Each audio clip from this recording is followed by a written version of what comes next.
Friends, reasoning इन computer class में आपका स्वागत है। दोस्तों, जैसे कि आपको पता है कि आज आंसर की नीट की ऑफिशियली जारी हो गई है। प्रोविजनल जो आंसर की है, अब बहुत सारे क्वेश्चन स्टूडेंट्स का ये जवाब आ रहा है कि हम किन किन क्वेश्चन पे ऑब्जेक्शन रेज करें और किन किन क्वेश्चन पे हमें बोनस मार्क्स मिलेगा। जो दोस्तों, इस वीडियो में मैं सारे वो क्वेश्चंस कवर करूंगा, either it is from physics, chemistry और बायोलॉजी। और मैं आपको ये साबित करके बताऊंगा कि ये क्वेश्चन पे आपको ऑब्जेक्शन रेज करने हैं। You will 100% get your bonus marks. और ये आप देख लेना, उसका मैं प्रॉपर जस्टिफिकेशन भी बताऊंगा। तो दोस्तों, ये वीडियो उन स्टूडेंट्स के लिए बहुत इंपॉर्टेंट है जो आज कल और परसों की डेट में बोनस मार्क्स के लिए जो बेसिकली जो क्वेश्चंस थे उनके लिए जो ऑब्जेक्शन रेज कर रहे हैं उनके लिए बहुत बहुत ज़्यादा इंपॉर्टेंट है। तो दोस्तों, बिना वीडियो को टाइम वेस्ट किए हम चलते हैं सीधे उन क्वेश्चंस पर, उनको डिस्कस करते हैं। दोस्तों, आपको ये प्रोसीजर तो पता ही लग गई होगी किस तरह से आपको एप्लीकेशन नंबर से रजिस्टर करना है, और रजिस्टर करने के बाद जो आपको बेसिकली बोनस इसके जो भी ऑब्जेक्शन है उसको रेज करना है। सीधे चलते हैं दोस्तों काम की बात पे। तो आपको पता है एक फिजिक्स में क्वेश्चन आया था, ये आया था न्यूक्लियर एमिशन का, कि इसमें लिखा हुआ था the nuclear emission stated above of the mass number of atomic number of the product Q is respectively R. तो इसमें थी, तो इसका ऑप्शन तो 1 है जो उन्होंने आंसर की में दिया। लेकिन दोस्तों, मैं आपको ये बता देना चाहता हूँ, ये क्वेश्चन सिलेबस से डिलीट हो चुका है। रेडियो एक्टिविटी का जो क्वेश्चन है वो सिलेबस से डिलीट हो चुका है। तो एनटीए इस क्वेश्चन पे आपको बोनस मार्क्स देना चाहिए, क्योंकि ये क्वेश्चन पहले था, अब डिलीट हो गया। और एनटीए ने क्लियर बोला था जो जो टॉपिक्स डिलीट हो गए हैं उनसे वो क्वेश्चंस नहीं पूछ सकते। तो इस क्वेश्चन को अगर किसी बच्चे का गलत हुआ है तो बच्चा इस पर ऑब्जेक्शन रेज कर सकता है कि रेडियो एक्टिविटी का क्वेश्चन इस बार सिलेबस में ही नहीं था, तो इससे क्वेश्चन नहीं पूछा जाना चाहिए। तो जो बच्चे फिजिक्स वाले हैं उनको मैं बता देना चाहता हूँ कि फिजिक्स में इस क्वेश्चन पे आपको ऑब्जेक्शन रेज करना है, और उसके क्योंकि ये क्वेश्चन आउट ऑफ सिलेबस है, आउट ऑफ सिलेबस का हमें मिलना चाहिए बेनिफिट। अगला क्वेश्चन दोस्तों, व्हील वाला क्वेश्चन आया था।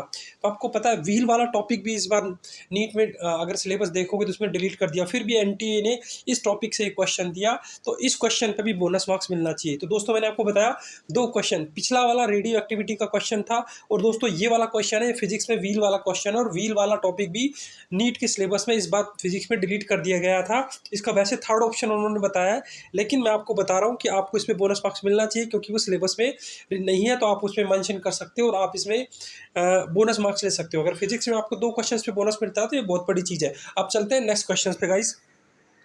एक क्वेश्चन आया था दोस्तों एटम का पता है ना आपको, स्टेटमेंट 1 और स्टेटमेंट 2 का क्वेश्चन आया था। ये भी फिजिक्स का क्वेश्चन आया था। इसमें पूछा गया था कि atom are electrically neutral, they contain equal number of positive negative charges. ये बिल्कुल सही स्टेटमेंट है, अगर आप एनसीईआरटी की बुक में देखोगे तो आपको ये मिल जाएगा। लेकिन जो दूसरा स्टेटमेंट है उसमें लिखा है एटम्स ऑफ ईच एलिमेंट। अब मैं आपको बताता हूँ, अगर एनसीईआरटी पुरानी उठाते हो तो यहाँ पे ईच की जगह मोस्ट लिखा है, अब इसको इन्होंने ईच कर दिया। तो इस हिसाब से ये ऑप्शन इनकरेक्ट बताता है। तो इसके 2 चीज़ें होती है, अगर पुरानी एनसीईआरटी को रेफर करोगे तो आपको बताया जाएगा कि ये वाला क्वेश्चन है, इसमें पुरानी एनसीईआरटी के हिसाब से इसका थर्ड ऑप्शन करेक्ट होता है, लेकिन नई एनसीईआरटी के हिसाब से इसका फर्स्ट ऑप्शन करेक्ट होता है। तो 2 मल्टीपल ऑप्शंस करेक्ट होते हैं, क्योंकि बच्चे पढ़ते हैं तो एनसीईआरटी की बुक ऑब्वियसली 11th और 12th में पढ़ते हैं। और अगर एनसीईआरटी में ही इसका स्टेटमेंट चेंज कर दिया गया तो आपको करना क्या है, पुरानी एनसीईआरटी का स्क्रीनशॉट लगाना है, और पुरानी एनसीईआरटी का स्क्रीनशॉट लगा के बताना है कि नई एनसीईआरटी के हिसाब से दोस्तों इसमें जो है थर्ड ऑप्शन करेक्ट है, बल्कि पुरानी एनसीईआरटी के हिसाब से इसमें फर्स्ट ऑप्शन करेक्ट है। तो उस हिसाब से दोनों ऑप्शन करेक्ट बनते हैं, और मल्टीपल ऑप्शन करेक्शन में आपको +4 मार्क्स का बोनस मार्क्स मिलना चाहिए। और अगर आप देखोगे काफ़ी अदर लोग भी इसको सजेस्ट कर रहे हैं, तो I would recommend you guys की पुरानी एनसीईआरटी का स्क्रीनशॉट, पेज नंबर का रेफरेंस लेके आप इसमें बताओ कि ये वाला क्वेश्चन है, इस पर हमें बोनस मार्क्स मिलना चाहिए। अब दोस्तों चलते हैं नए क्वेश्चन पे। दोस्तों, एक क्वेश्चन आया था, आपको पता है एनपीपी का क्वेश्चन आया था। एनपी का बोला गया था कि, और आपसे जीपीपी पूछा गया था। तो उसमें क्वेश्चन में लिखा हुआ था in an ecosystem of the net primary productivity of the first trophic level is 100x, then what would be the GPP of the third trophic level of the same ecosystem. ये question पूछा गया था। इसके 4 option थे, x/10 x। अगर आपका इसके normal फॉर्मूले सॉल्व करते हो तो ये आता है, लेकिन अगर आप एनसीईआरटी में दिए गए फॉर्मूले सॉल्व करते हो तो बी आता है। तो इसके मल्टीपल क्वेश्चंस के ऑप्शंस करेक्ट होते हैं, तो इस क्वेश्चन पे भी आपको बोनस मार्क्स मिलना चाहिए। तो जिन बच्चों ने इस क्वेश्चन को गलत किया, I would request those guys to raise an objection marks, क्योंकि इससे आपको +4 मार्क्स मिलने की पूरी पॉसिबिलिटी है। तो जो एनपीपी और जीपीपी का क्वेश्चन आपको मैंने अभी बता दिया है। अब मैं आपको ले चलता हूँ दोस्तों बायोलॉजी के क्वेश्चन पे।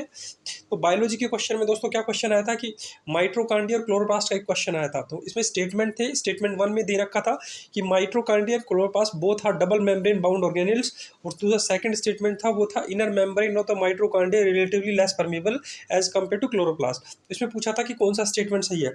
दोस्तों, अगर मैं आपको इसमें बताऊं तो ये वाला स्टेटमेंट जो इसका है लेस परमिएबल, ये अलग अलग स्टेटमेंट बुक में लिखा हुआ है। काफ़ी जगह पे देखो ये स्टेटमेंट तो करेक्ट है, तो मतलब statement one is correct, but कई जगह इसको लिखा है लेस परमिएबल, कई जगह इसको लिखा हुआ इक्वल। तो एनसीईआरटी की बुक में इसको दो अलग अलग तरीके से रिप्रेजेंट किया गया है। तो अब देखिए, अगर इक्वल बोला जाता है तो ऑप्शन 1 एंड 3 करेक्ट है।